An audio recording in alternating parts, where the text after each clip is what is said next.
Տնօրենը ժողով արել, արենդատորների հետ, վիճաբանել է, վիավորել է, խոզեր է անվանել,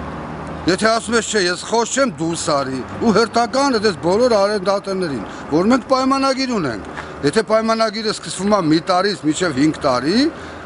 այս մարդը արել է 3 ամիս համաձայն եք այդ 3 ամսվա։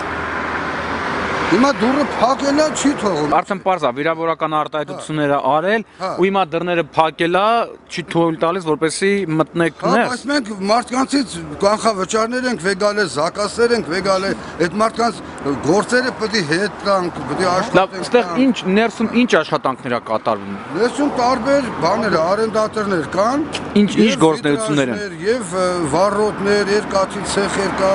տարբեր արենդով վերցրած ցեխեր են։ Մենք առաջարկեցինք երեք մեր օգնություն, ինչով կարանք օգնենք, ինչն է լուծումը հարցի, բարելավելու եւ այլն եւ այլն։ Ոչ պատասխան չի։ Եկել աշխատանքներ դուրս եկի դու չես աշխատում, ստեղ եւ այլն, որտեղ։ Սա ինչ հիմնարկություն է։ Պետական հիմնարկություն է, եղել է քանդակագործական կոմբինատ։ Նկարիչների միության տարածք։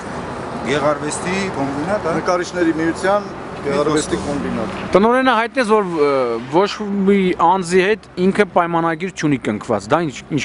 ինչպես կմեկնաբանեք։ Քանի որ սա պետական ուրեմն հիմնարկ ձեռնարկություն է, մենք նախկին տնօրենության հետ ունենք կնքված պայմանագիր, որը դեռ մի քանի տարվա ընթացքի համար նախատեսված է։ Ցանկացած դեպքում այս հիմնարկը չի լուծարված, որ մենք այդ պայմանագիրը չեղյալ համարենք։ Դրա համար մենք պետք է ցանկացած դեպքում մեր պայմանագրի հիման վրա աշխատենք։ Դիտավորյալ այն ինչ որ արվում է հիմա, դիտավորյալ ինքնակամեցողությունը, որը ինքը իր կողմից դրսևորվում է, դա ազդում է մոտավորապես 10 ֆիրմայի վրա, որոնք ստե աշխատում են։ Ոչ մի գործունեություն չկա, ոչ մի։ Բայց զուգարան, սա զուգարանը, զուգարան չկա, էս է զուգարանը, չէ՞, մարդիկ այստեղից են օգտվում։ Դրանից են օգտվում։